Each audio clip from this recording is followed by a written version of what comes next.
Hi, this is Sol with MyWorks, and in this video we're going to go through your integration settings. This is a very important part of setup, as this controls exactly what data syncs and how it syncs. So let's dive in. To get to your settings page, you're going to go to your sidebar and click on the settings button. This will bring you over here to this page, which is where we see our default settings. This section controls the very core settings of the plugin.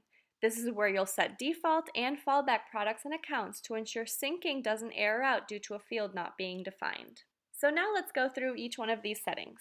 Your default QuickBooks Online product is the general fallback sales product for the product line item in QuickBooks Online for products in WooCommerce orders that don't have a product mapped. When someone orders a product in WooCommerce, a QuickBooks Online product will need to show up in the QuickBooks Online invoice line item. This setting determines what product that is if the product is not mapped. You can set this to any product. We usually just use a general one. You could use any of these, so I will set mine to hours. These next four options apply for when or if you use our integration to push products over from WooCommerce to QuickBooks. So first, we have our default QuickBooks Online sales account for new products. It'll normally be your sales or your product income account. So we can search here for a sales account. There it is, that's what I'll set mine to. Next is your default QuickBooks Online inventory asset account for new products. This account will normally be set to your inventory asset account. There we go. Next is your QuickBooks Online cost of goods sold account for new products. This will typically be any cost of goods sold account.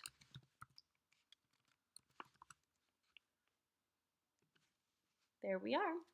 Next is your default QuickBooks Online discount account for new products. This will normally be a sales discount or discounts given account.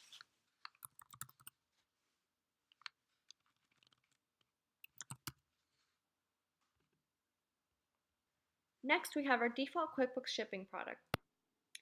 This option to set a default shipping product will only show here if you do not have the option set in your QuickBooks Online to add a shipping subtotal field. If you have a shipping subtotal field present in QuickBooks Online, then this option will not show for you, and that is perfectly fine. This can be any product that you want your shipping costs mapped to. So I will set mine to installation. And then finally, you can enable the currencies for your WooCommerce store. Here I have US dollars enabled, but if you have a different currency or multiple currencies, you can use those. And that is it for our default settings. Now it's time to save. Make sure we save everything and none of this work is lost. And then we can move on. Rock on!